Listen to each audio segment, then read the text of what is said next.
Malawi today.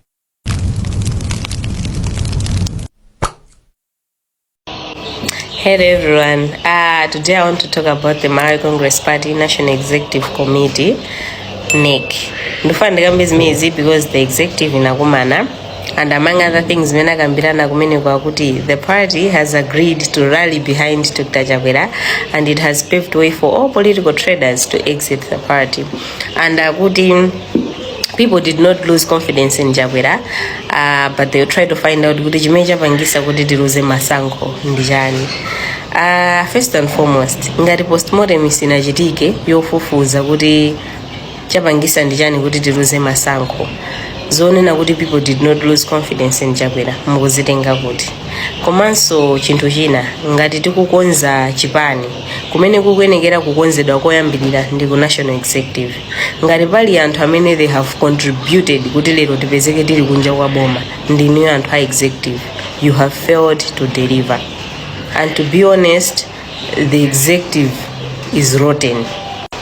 There are a few individuals amene muli ku executive amene we know kuti ndino amene mumapanga ma decisions ku chipani, and you impose them on other people.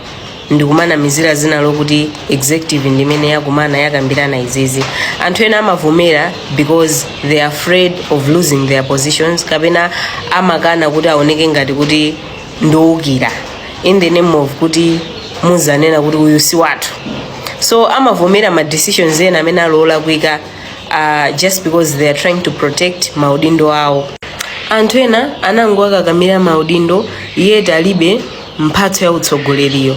They are not qualified to be leaders. Koma kumaka kamira kumakhawa ku executive, and we know kuti some of you munawinira just because you had resources. Komano otherwise spirit ya leadership mwainiyo mulibemo. And this thing is the same ndi Agwirizana. I for one loved Agwirizana kwambiri, and I had all my confidence in him kuti he can do better, and dzikoli akhoza kulisintha kwambiri, and even chipana akhoza kuzisintha. Komano the way Agwirizana has governed dzikoli komanso mena endetsera chipani, to be honest, he has destroyed the structure of the party. Komanso one thing I've learned ya Agwirizana, chinthu china ndichonena kuti samakumbukira anthu akachitira zabwino. Ndikunena izi because there are people amene anagwira ntchito kuthandizira chipani chija kuti chifike point yoti chitenge boma. Kuli anthu aini yake ya chipani, not aini yake as in kuti amene anachambisa chipani, koma people that are loyal to MCP, people that by blood they are MCP, amayuza ma resources awo fajo chikonda chipani kuthandizira kuti chipanichi chilowe mboma, amene anaononga kalikonse kawo kuthandizira. Koma when Agwirizana went into government, anthu osewa wawa sanakumbukiridwe. Anataya anthuwa ndikumatenga anthu awo ochoka nawo kutchalichi azinzawo amene ana azinzawo, and they were letting those people control the system ya dziko. Anthu oti si achipani, anthu oti they did nothing anangobwera kuti wewe ubeze ntchito mboma ndekuti ukhale kuti ndi ochoka kwa achiri kumwendo. If you are not from that side ndekuti sukhala pampando, and they use that word of kuti uyu si wathu komanso uyu ndowukira. Anthu aja amaukira because amamva kuwawa kuti they sacrificed for the party, koma ulo chipani kuwaganizira ulo kwakumbukira. Aliko anthu akuvutika kunja kunoko, anthu ambiri they have suffered nthawi imene Agwirizana anali mboma yeti chinali chipani cholamula. They were doing my business awo, MCP ili kunja kwa boma amayenda bwinobwino, and amathandizira ndalama zimenezozo ku chipani. Koma kulowa mboma ndikuwafinya anthu aja, ndikuvutika, ndikumapeza kuti they are suffering yeti chipani chawo chili mboma, and not even giving them opportunities. Even leroli kuti kukhale convention ku MCP, even Agwirizana kuti akapikisane nawo, I don't think Agwirizana akhozoka wina ngati presidential candidate ku MCP kuti anthu akavoteza chilungamo. They will not do that. And even nthawi yolembesa kulilongwe kuno central region kuti anthu ankakana kukalembesa, anthu amachita kukalembesa chifukwa chosinthanisana ndi soya pieces, machita kuwapasa soya pieces, anthu amakana kupita kukalembesa just because they had no confidence. And mmene anthu anavotera pano, it was a vote of no confidence chifukwa cha mmene zinthu zayendera. So zonena kuti executive nthawi zonse muzipanga impose maganizo ano on other people just because you want to cling to power, kumabisalira kumbuyo kwa Agwirizana. Izizi sizoona. You are killing the party.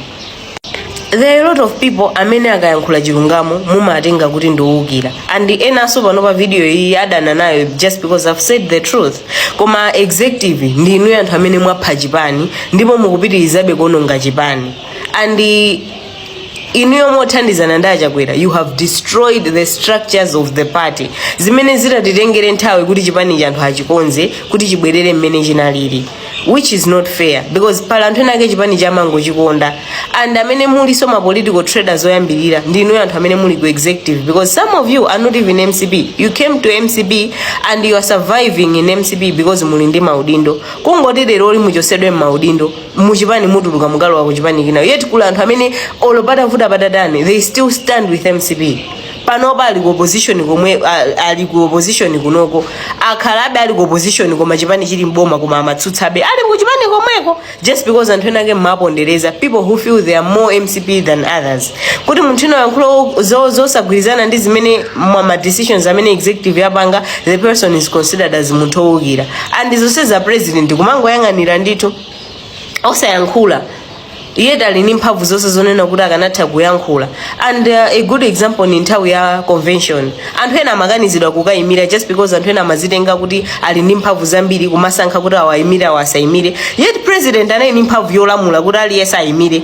He was humiliated ku court lilechita kunena kuti aliyesa apasidwe mpata ayimire, yet president anali komweko, the whole head of state ndi kumango yang'ana. And another thing is slogan ya wajantoliro. Imagine the whole head of state kumayuza slogan ngati manager, and anthu achipani executive ndi kumango yang'ana ndithu kumachita sokukhala wajantoliro. Guys, mmene dziko lili mayendera zinthu mmene sizimayendera, kusowa kwa forex, mafuta kuvuta chani, zinthu kukwera mitengo, and mukaiza slogan ya wajantoliro, the way people were suffering, and the whole head of state ndi kumavomereza kuti tizadi slogan imene ya wajantoliro. Are we serious? No. So ngati tikukonza even a president yo akwenekera kuti akhale pasaziunikire because iwo also he is the biggest weakness in the party. And the executive palantena, you need to pave way for others. Munango akakamira maudindo wa because you are selfish. Koma mwaganika kuendesa boma. It has shown. Munaga kamira zinthuzi mwathandizira kuligwesa boma lija tabwelera ku opposition, and mukubwera so opposition kuja you are attacking other people instead of kuvomereza kufoka kwanu, kuvomereza kuti takanika kuendesa boma pala anthu amene anayendesa chipanichi amene chipanichi mayenda so bwino kwambiri, and mukusankha ma trustees a chipani even veteran mulibemo, and mukanene kuti pamene popo you are serious zonena kuti mufuna mukonze chipani. No, that's not how we are supposed to operate. Tikuyenekera kuti tose titenga, and mukunena kuti ayi all political traders we are paving way kuti atuluke mu chipani. Politics is a game of numbers. You only defeat your opponents in numbers. So mugama kana anthu ena kuti mukwathamangisa anthu ena yeti tikufuna ma figures kuti 2030 tibwerere mboma. Is it going to be possible? And I strongly say kuti ngati Achakwera adzakhale presidential candidate wathu wa MCP, then chipani chakamaza choka chizakhala chathelelatu chaonongeka. Ngati ma structures ake amene azipitirirabe kulamulira chipani watakhalebe awawa ndi kuti kungopitirizabe kuononga dzikoli. He needs to pave way for other people. Bwana, you have been humiliated enough. These people have disgraced you and they are continuing to disgrace you. Kuma kunamizani kuti mupitirizebe kukhala president wa chipani, kuti akunamizeni kuti muzayimire so chipani 2030. Sizingatheke because Malawians lost interest in you because of the way you have treated a Malawi. Komanso even anthu ena achipani olo kuti muitanise lero meeting anthu akuzeni zoona zeni bwana. What I'm telling you is the truth. Anthu akukunamizani. People have lost confidence in you because of the way you have governed dzikoli. Komanso simmakumbukira anthu achipani ambiri amakudandaulani because chilowereni mboma anthu onse munatayataya, munabwera ndi timu yanu yochoka nayo kumpingo, munabwera ndi timu yanu imene